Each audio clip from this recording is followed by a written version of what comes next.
예, 안녕하세요. 자, 나냐 한담 오늘은 화면 조정 좀 하겠습니다.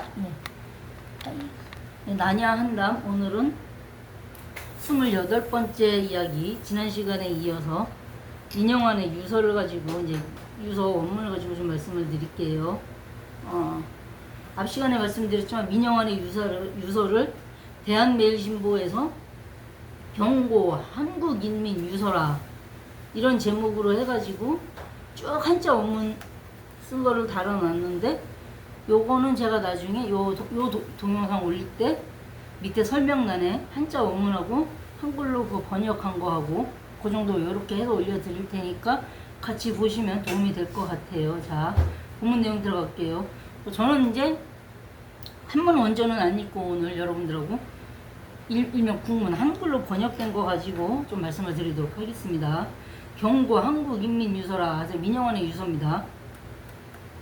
오라 나라의 수치와 백성의 욕됨이 여기에 이르렀으니 우리 인민은 장차 생존 경쟁의 와중에서 모두 없어질 것이다. 왜 없어져요? 일단 일본한테 국권 외교권 뺏겼죠. 외교권 뺏기면 그 다음에 국권 나라 자체 뺏기는 거거든. 그럼 일본 애들 일으키는 전쟁에 우리는 다 끌려가야 되고 일본 애들 노예가 돼야 되고. 자, 다음 문장 할게요. 무릇 살기를 바라는 자는 반드시 죽고 죽음을 기약하는 자는 살 것이니 제공들은 어찌 헤아리지 못하는가. 왠지 여기는 좀 이순신 장군의 생직필사하고 사직필생 요 얘기 좀 이렇게 따갖고 온 것 같은 냄새가 좀 나죠. 다음 문장 보겠습니다. 나 민영환은 다만 한 번 죽음으로써 항원에 보답하고 그리하여 우리 2천만 동포 형제에게 사죄하려 하노라. 자, 우리 2천만 동포 형제에게 또 나서요. 2천만 동포. 제가 지난 시간에 장지현 신라 방송대국에서도 말씀드렸어요.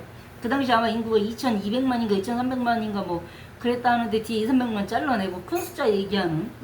그래서 2천만 우리 동포들에게 사죄하노라. 자, 다음 문장 볼게요. 나는 죽되 죽지 아니하고 저승에서라도 제군들을 돕기를 기약하나니 바라건대 우리 동포 형제들은 천만배 분발하고 힘을 써서 그대들의 뜻과 기계를 굳건히 하며 학문에 힘쓰고 마음으로 단결하고 힘을 합쳐 우리의 자유 독립을 회복한다면 죽은 자가 마땅히 저 어두운 저 세상에서 기뻐 웃을 것이다. 할 일 참 많네. 자, 이제 외교권만 뺏긴 상태인데 벌써 이 사람은 예언을 하는 거예요. 보나마나 외교권 뺏겼으니까 전 세계 역사 봤을 때 그 다음은 뭐다? 나라 전체가 뺏겼고 이제 우리는 저기 식민지 될 거다는 걸 알고 있는 거예요. 이렇게 대단한 식자층인 건 맞아요. 근데 그런 상황에서 우리가 해야 할 일, 뜻과 기계를 굳건히 하며 학문에 힘쓰고 마음으로 단결하고 힘을 합쳐서 우리의 자유독립을 회복한다면, 이미 자유독립 얘기를 하잖아요. 이거는 뭐예요? 분명히 나라 국권을 뺏길 거니까 독립하기 위해서 독립운동 하라고 지금 미리, 그러니까 지금부터 준비를 해서 그런 상황이 실제로 닥치면 독립운동 해라 이 얘기거든요. 그래놓고 여러분들이 이 유서를 보고 분발해서 그렇게만 해준다면 죽은 자가 마땅히 저 어두운 저 세상에서 기뻐 웃을 것이다. 자기가 저승 가고 그 어두운데 저승 지옥에서 뭔가 그 벌 받으면서도 기뻐 웃을 것이다. 그러니까 죽어서도 난 기뻐할 거다. 이 유서 보고 우리 동포들이 그렇게만 해준다면. 자, 다음 문장 보겠습니다. 오라 조금도 실망하지 말지어다. 우리 대한제국이 2천만 동포에게 이별을 구하노라. 자기 저승에서도 기뻐하겠다 해놓고는 동포에게 이별을 구하노라. 왜? 난 이제 죽어서 저승 갈 거고 당신들은 아직 이승에서 할 일이 남아있으니까. 근데 이제 뭐 유서도 그렇고 장지원의 어떤 신라 방송대국도 그렇고 이제 어떤 분들은 혹자는 그러니까 이렇게 또 비판이라고 해야 되나 비평이라고 해야 되나, 비평이라고 합시다. 비평을 하는 게 하는 게인데 그게 뭐냐면, 이렇게 비범관계할 그 힘이 있으면 그 힘 갖고 살아서 독립운동 하지. 왜 죽어? 장지원도 그냥 차라리 저기 그 한국신문에 그거 그런만 올렸다 그렇게 되느니 차라리 독립운동하러 저기 만주나 연해주로 가지. 만주나 연해주로 조선의 지식인들이 굉장히 많이 넘어갔습니다. 그렇게 그 사람들처럼 가지. 뭐 이시영 그 여섯 형제가 자기네 집안 전 재산 다 정리해가지고 만주에 가서 신흥 무관학교 세워가지고 독립군에서 나중에 장교나 장군으로 활동하는 애들, 지청천, 뭐 저기 김자진 다 거기 출신이거든요. 근데 그 이시영이 6형제가 그 자기네 집안 전 재산 다 팔아치우고 가서 그 무관학교 만들어서 5년인가 지났을 때 이미 그 학교에 자금 들어가는 것 때문에 자기들이 굉장히 부자였음에도 불구하고 서울하고 저 경기권에 있던 땅을 다 팔아치우고 막 이렇게 해서 갔는데도 5년인가 6년 뒤에 거지가 돼서 학교는 유지는 해야 되니까 여기저기 다른 독립지사들한테 한 푼 한 푼 진짜 거지처럼 얻어가면서, 근데 그렇게 얻은 우리 독립운동 해야 될 그 무관들 키울 학교에 들어갈 돈이라 자기는 10원도 못 쓴다 그래서 중국 식당 이런 데서 왜 음식 만들고 지금 우리식으로 말하면 음식물 쓰레기 버리는 거, 그 쓰레기통 뒤져갖고 그거 뿌리적 끓여 먹고 지들은 그렇게 독립운동 하신, 니들도 그렇게 하지. 왜 자결이나 하냐.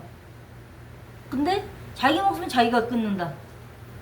이것도 쉬운 일은 아니죠. 그리고 내가 내 한 목숨 끊어서 이렇게 다른 사람들을 분발시킬 수 있게 어떤 붐업을 시킬 수 있다. 이 민영환 같은 경우는 좋든 싫든 민씨 촉쪽에 아주 가까운, 그러니까 민씨 그 우리 명성황후의 뭐 조카하고 이러다 보니까 이 사람이 독립운동이나 뭐 위병활동을 한다고 해도 아마 사람들이 별로 믿지도 않았을 거고 모이지도 않았을 거예요. 그러니까 자기 어떤 출신 성분의 한계를 알고 있는 거예요. 나는 어쨌든 백성들이 사실 겁나 싫어하는 민비의 조카다. 그러니 내가 너무 전면에 막 독립운동 전면에 나서면 되겠느냐.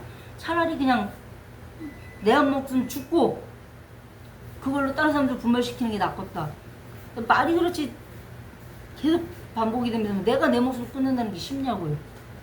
장지원도 자기가 실내 방송되고 그 어떤 사설을 쓰면 곧바로 신문사는 폐간되고 자기는 깜빵 끌려갈 거 알고 있었어요. 실제로 끌려가서 3년인가 옥고를 치러요. 그건 또 쉬우냐고.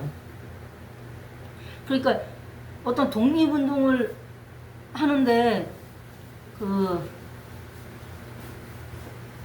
뭐라고 그럴까, 독립운동을 하는데 방법은 많은 거예요. 꼭 무슨 막 저기 김자진이나 무슨 지청천이나 저기 또 누구야 저기 이범석이나 이런 사람들처럼 총칼차고 땅땅땅 싸워야 되는 것만도 아니고 물론 그것도 필요는 하지만요. 그 다음에 이승만처럼 뭐 외교한답시고 저기 미국 건너가고 지 박사학위나 한다고 사실 개인 욕심 채우기는 했지만 그래도 위드로 윌슨하고 같은 학교 나와서 윌슨 대통령한테 싹 사바사바해서 외교적으로 좀 약간 활동했던 그거는 있으니까 그런 외교적인 방법도 한 나라의 독립운동의 방법으로서는 괜찮은 방법 중에 하나인 거고요.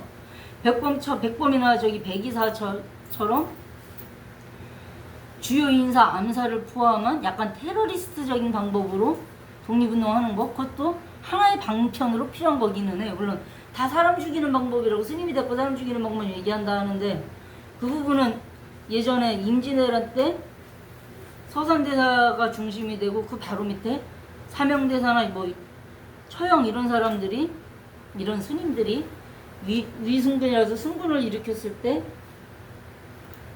일부 지금 우리식으로 말하면 참 누구 까기 좋아하는, 그러니까 비판단이고 비난하기 좋아하는 일부 사람들이 스님이 돼갖고 창칼 들고 암만 일본군이지만 사람을 죽인다 이런 말을 한단 말이에요. 그때 사명대사 대사 한마디가 참 멋져요. 내가 저 사람을 죽이는 살업을 짊어지는 한이 있더라도 저 사람 때문에 죽어나가는 이 조선 땅의 백성 수만 명을 살리겠다. 그러니까 조선 땅의 백성 수만 명을 살리기 위해서 할 수 없이 나는 피눈물을 흘리면서 저놈을 죽인다 이런 거예요. 살업이 남는 거 알면서도. 그러니까 내가 그 살업 차라리 짊어지고 가는 한이 있더라도 우리 조선 백성들 살리겠다는 거거든요.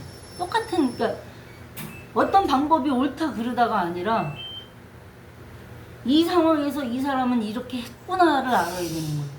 이 민영은 아까도 얘기했지만 민씨 촉족이고 민비의 또 족하고 나중에 그 개화기 운동 일으키는 서지필이나 뭐 김옥균 이런 사람들하고 다 야자먹는 친구 사이고, 이런 사람 입장에서 할 수 있는 자기 한계, 신분의 한계, 출신 성분의 한계, 어떤 집안에서 어떻게 태어나서 어떻게 살았는가 그 한계를 생각할 수밖에 없다는 거거든요.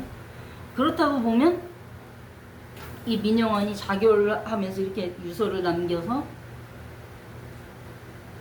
다른 식자 계층을 분발시킨 것만으로도 이 사람은 민비의 일족, 민비 족족이었다는 그런 어떤 원죄가 있음에도 불구하고 좀 많이 이렇게 그 죄를 까줄만 하지 않은가, 뭐 죄라고 하기도 좀 그렇긴 합니다만은, 예, 그런 생각이 들어서 오늘 이 민영환의 유서 경고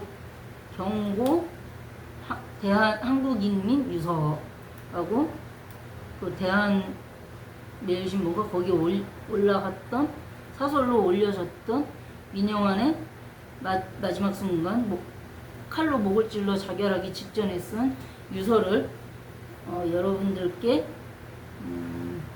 한번 말씀을 드렸습니다. 그리고 제가 생각을 해보니까 다음 시간에 뭐 어떤 주제를 가지고 말씀을 드리겠습니다라고 미리 스포하는 게, 미리 여러분들이 제목이나 주제라도 알면 좋을 것 같아서 지금까지 말씀을 드렸는데, 또 너무 미리 알면 좀 이렇게 기다려지는, 쫄깃쫄깃하게 기다려지는 그런 그 마음이 없을 것 같아서 일단 오늘은 여기까지 하고요. 다음 시간에 어떤 주제로 할지는 자, 스포일러 하지 않도록 하겠습니다. 예. 자, 오늘 여기까지 하도록 하겠습니다. 예. 건강하십시오.